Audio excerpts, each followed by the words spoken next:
night 2024. The time is 10:03, and on today, this morning, there is bombshell news about Max Verstappen and his tenure at one Red Bull. Christian Horner has talked ad infinitum in extremis about Max Verstappen having a contract between now and the end of 2028. But you'll recall that a couple of press conferences ago before the Grand Prix, Max Verstappen needed to be asked 3 times whether he'd see that contract out. Each and every single time, Max Verstappen, unusually, uncharacteristically, him being an unparalleled truthsayer in his answers normally, danced around the question, unwilling therefore to commit to the bulls that are red, to the outfit, the house that Christian Horner built until 2028. What is going on over there? Well, here's the context for table setting. Their performance has done one of these. We can debate the root cause between now and the time when the cows come home, but the outcomes that Red Bull have dropped off is absolutely nailed on 100%. How do we know this? Well, over the first 6 races, their deficit, the numbers speak for themselves, do they not? Between the very first Grand Prix and Miami, Max Verstappen's average position is 1.2. Since then, in the races succeeding that, it's become 3.3. As far as qualifying, up until and including Miami, he was averaging first. Now it's 3.1. And Checo Perez's numbers, as per usual, cut a very poor figure, worse than those of Max Verstappen. For teammate Checo Perez, races up to Miami, average position was 3rd. Since then, he's been 8.5. For qualifying, including up until and including Miami, he was 2.9 as far as his race finishes. Now, his average is 11. What are we doing at Red Bull? Now, again, there are many root cause pies, slices in that root cause analysis pie, right? You can talk about Adrian Newey potentially, you can talk about Jonathan Wheatley potentially, Fallows, Rob Marshall. There is a dearth, a deluge, a plethora even of intellectual property leaving that team. And the oldest truism in F1 history is that your success is a function of your ability to sign and keep good people. It's no more complicated or simple than that. And Red Bull are losing them hand over fist. Mark Hughes writes a brilliant article for Motorsport magazine alluding to what they've lost in Adrian Newey, the ability to take a step back and see the F1 wood for the trees and troubleshoot. Mark Hughes says, Adrian Newey is an engineer first and foremost, but not one whose thoughts are constrained by the boxes of the discipline. The likes of Pierre Vacher and Enrico Balbo can't lay claim to that. They are different in that sense. Adrian Newey represents a unique proposition.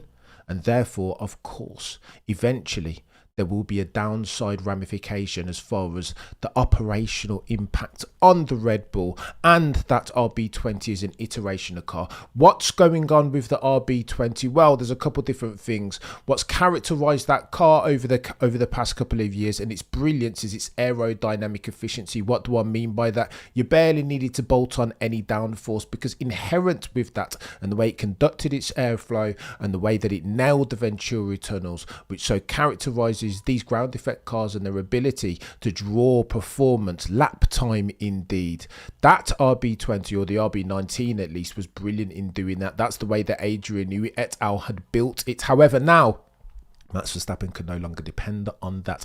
They're having to bolt on downforce, which is to the detriment of their straight line speed. No longer are they the quickest through the speed trap, as they have been over the past 24 months. And you can take that one to the bank. They were super quick, leveraging this double DRS, as Ted Kravitz called it. No longer.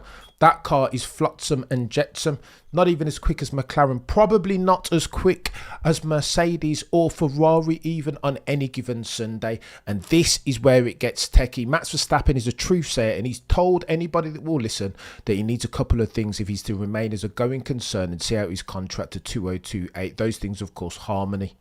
He can't be bothered with the back and forth, the politics. He's nothing if not a racer. Give me a car and a steering wheel and 2 pedals and leave me be. Let me go at it. A car capable of winning races and championships. That's all Max Verstappen wants and needs. I can't be bothered with the back and forth between my dad, Jos Verstappen, and Christian Horner. He's telling us that in real time. And if somebody shows you who they are, you best believe them, especially in Formula One. You'll recall that Christian Horner sacked off Jos Verstappen, who was scheduled to do a Legends Tour in his son's car at the Austrian Grand Prix before the Sunday. Sacked him off. Said that Toto, listen, if you want a Verstappen, there is a Verstappen that's available, and that's Jos, taking barbs and banter jibes at his son's father, Max Verstappen's father. What are you doing, Christian? This is nonsense. Listen to your driver, that the jewel in the crown of the balls that are red. Max has told you that he doesn't like this stuff. He doesn't like the politicking. He doesn't like Christian Horner allegation gate, the PA stuff, the upheld query, none of that stuff. That the KC investigation, the independent, the politicking with the entire Yavija family, you own 51%. Max Verstappen cannot be bothered with that. And fair play to him. That's the first thing that he's told you that he doesn't want. Of course, he wants to see the likes of Adrian Newey, Jonathan Wheatley, Marshall, Dan Fallows being kept, because he knows that there is lap time in that. But it's not the end of the world if, of course, you can provide Max Verstappen with a car capable of winning races and championships. That's why Max Verstappen keeps telling you, my team need to get to work. I need myself a car that's on the nose with a rear end that I can depend on. I can't be dealing with, Max Verstappen says, this disconnect between the front and the rear, which of course is a function of wind tunnel and CFD simulation data that doesn't correlate to the real world track time. Max Verstappen can't be bothered with that. And they will say, no, well, you need to stay in front. Max Verstappen is ostensibly the quickest driver on the grid as at September 2024. He has his pick of the litter for the avoidance of that. Why would he stay in a car, in a team that don't love him, that don't circle the wagons around him, therefore, and provide him with tools commensurate for his not insubstantial talents behind the wheel? Why would he? And then news breaks today. I have it on good authority that Jos Verstappen is saying this. Let me set the table actually before I drop this bombshell on you guys. Behemoth settings. Jos Verstappen has spoken. And listen, they've been speaking to Mercedes. Why? Well, because 2026 is soon and nobody trusts that Red Bull Ford collaboration, that power unit again. Not necessarily the market lead. And Max Verstappen has told you that that's what he needs. Market leading settings in this sense is Honda. It's Mercedes who built themselves the legendary split turbo hybrid engine that led to years and years, 7 years of dominance.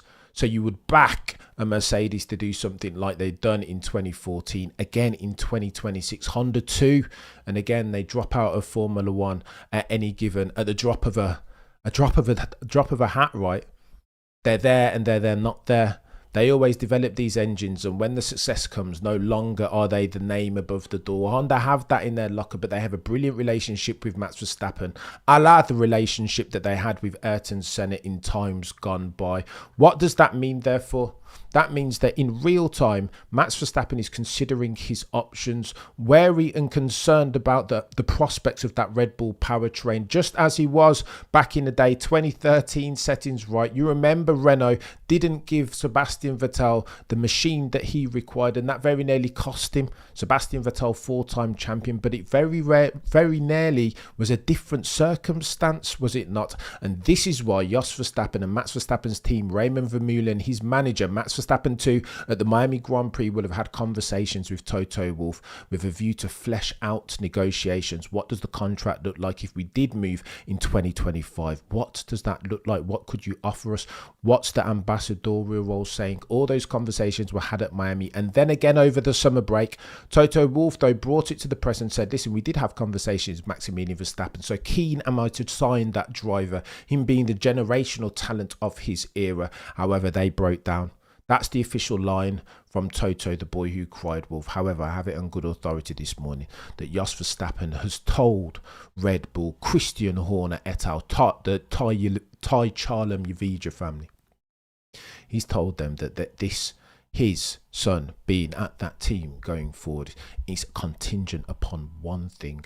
This is now 2021 all over again. What do I mean by that? Well, you know that Christian Horner, his tenure as team principal at Red Bull in 2021, continuing, was contingent upon him bringing home some silverware. Had Max Verstappen not won the Drivers' Championship in 2021, Christian Horner as team principal would have been gonzo, kaput, se acabó.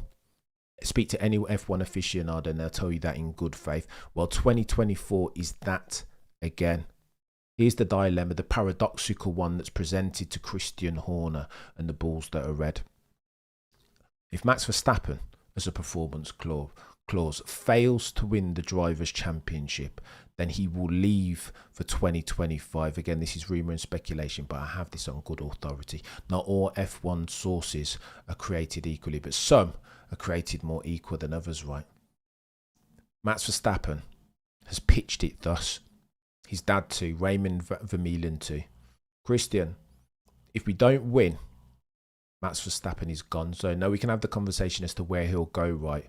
And again, front and centre of the mind is the fact that George Russell, King George Russell, first of his name, has yet to sign himself a contract. His contract due to expire at the end of 2025. I'm sure Toto, the boy who cried wolf, will still drop kick in the face one George Russell, first of his name, if it means being able to sandwich one Maximilian Verstappen into that car as soon as 2025. Pay him off, negotiate an exit, whatever. Siphon him off to Audi, it doesn't matter. Toto Wolff will find a way. So keen is he to sign Maximilian Verstappen. Christian Horner as well, if you listen to him and read between the lines, he's told you as much. Christian Horner trotting out the party line saying that Max Verstappen will be here until 2028. That's his contract. That's what his contract stipulates. However, shortly thereafter, Christian Horner will say, but in every contract, there are performance clauses. This, ladies and gentlemen, is what we're talking about as at the 7th of the 9th, 2024. I think, conjecture and speculation, I have it on good authority that there's a performance clause in Maximilian Verstappen's contract that stipulates if he doesn't win himself a Drivers' Championship as of 2024, then he will leave immediately, whether that's as a sabbatical, whether that's over to the boys and girls at Brackley and Brooksworth and Toto, the boy who cried wolf's team, but he will leave immediately and he won't be driving for Red Bull as at 2025. I have that on good authority. So then I say all that to say this. Christian Horner, Pierre Vacher, Enrico Balbo, Red Bull, the empire that was the Bulls that are red. Your move, gents.